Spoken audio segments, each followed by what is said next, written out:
आज के वीडियो में मैं आपसे डिस्कस करने वाला हूं startup intellectual property protection scheme के बारे में। इस स्कीम को इंडियन गवर्नमेंट के द्वारा शुरू किया गया है। इस स्कीम का उद्देश्य है कि स्टार्टअप की इंटेलेक्चुअल प्रॉपर्टी को इंडिया और ग्लोबल लेवल पर प्रोटेक्ट किया जा सके।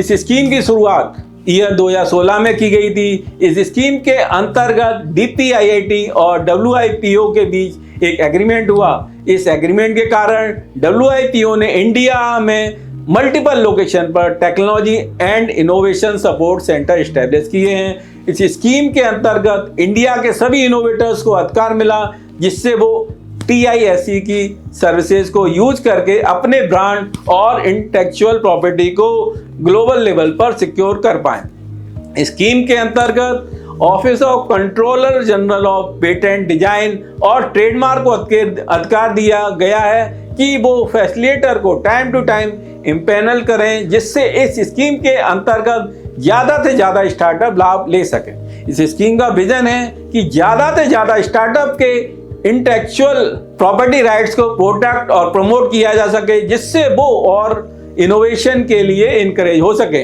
इस स्कीम का विजन है कि ज़्यादा से ज़्यादा स्टार्टअप गवर्नमेंट द्वारा इम्पैनल्ड पेटेंट फैसिलिटेटर की सर्विस ले सकें। इसके अलावा टेक्नोलॉजी और इनोवेशन सपोर्ट सेंटर की सर्विसेज भी ले सकें। इस स्कीम का उद्देश्य है कि IPR के बारे में स्टार्टअप को अवेयर कराया जाए और उनको इनकरेज किया जाए, जिससे वो पेटेंट फैसिलिटेटर और TISC की सर्विसेज अवेल कर पाएं। इस स्कीम के इम्प्लीमेंटेशन से इमर्जिंग टेक्नोलॉजी के इनोवेशन में काफ़ी स्टार्टअप इनोवेटर और एजुकेशन इंस्टीट्यूट हिस्सा ले रहे हैं और अपने IPR को प्रोटेक्ट करने के लिए फैसिलिटेटर की सर्विसेज ले रहे हैं। अब मैं आपको एक्सप्लेन करता हूं कि कौन कौन इस स्कीम का फायदा ले सकते हैं। इस स्कीम के अंतर्गत 4 तरह के ऑर्गेनाइजेशन इसका फायदा उठा सकते हैं। Number 1, recognise startup. कोई भी स्टार्टअप जो कि DPIIT द्वारा रिकॉग्नाइज किया गया है, जिसने किसी भी गवर्नमेंट स्कीम के अंतर्गत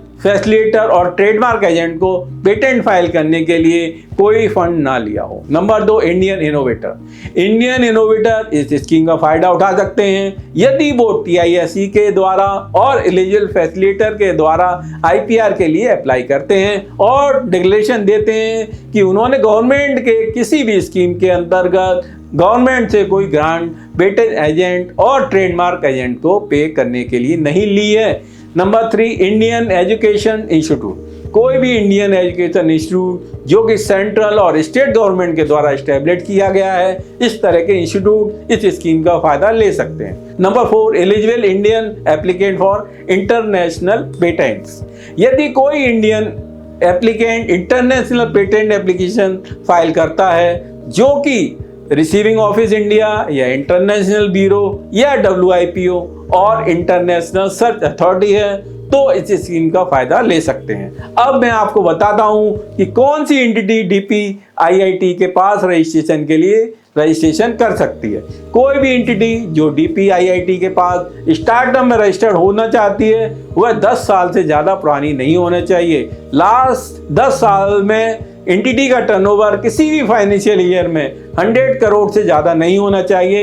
एंटिटी का ऑब्जेक्टिव इनोवेटिव प्रोडक्ट या प्रोसेस को डेवलप करना होना चाहिए, जिससे भविष्य में वेल्थ क्रिएट की जा सके। इस तरह की एंटिटी का फॉर्मेशन किसी एग्जिस्टिंग एंटिटी के रिकॉन्स्टिट्यूशन से नहीं होना चाहिए। इस स्कीम के अंतर्गत controller general of patent design और ट्रेडमार्क को यह अधिकार दिया गया है कि वो रजिस्ट्रेशन कराने के लिए फैसिलिटेटर को इम्पैनल करें, जो कि स्टार्टअप को पेटेंट डिजाइन और ट्रेडमार्क में रजिस्ट्रेशन करने में मदद करेंगे। अब समझते हैं कि रजिस्ट्रेशन फैसिलिटेटर स्टार्टअप को क्या क्या सर्विस देंगे। फैसिलिटेटर स्टार्टअप का IPR के बारे में जनरल एडवाइस देंगे। फैसिलिटेटर IPR को प्रोटेक्ट और प्रमोट करने के लिए अदर कंट्री में इंफॉर्मेशन देंगे। फैसिलिटेटर स्टार्टअप को IPR एप्लीकेशन फाइल करने में मदद करेंगे। फैसिलिटेटर स्टार्टअप और एप्लीकेंट को इंटरनेशनल पेटेंट एप्लीकेशन फाइल करने में मदद करेंगे। फैसिलिटेटर प्रोविजनल और कंप्लीट पेटेंट स्पेसिफिकेशन तैयार करेगा।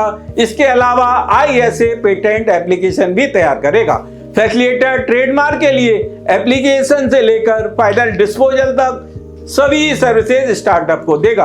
फैसिलिटेटर आईपी ऑफिस द्वारा इशू सभी नोटिस का रिप्लाई करेगा। फैसिलिटेटर एप्लीकेंट के बिहाफ पर हियरिंग के लिए अपीयर होगा। फैसिलिटेटर स्टार्टअप और एप्लीकेंट के लिए अपोजिशन से कॉन्टेस्ट करेगा। फैसिलिटेटर आईपीआर एप्लीकेशन के फाइनल डिस्पोजल के लिए भी सर्विस देगा। इस स्कीम के अंतर्गत फैसिलिटेटर की फीस सेंट्रल गवर्नमेंट के द्वारा पे की जाएगी।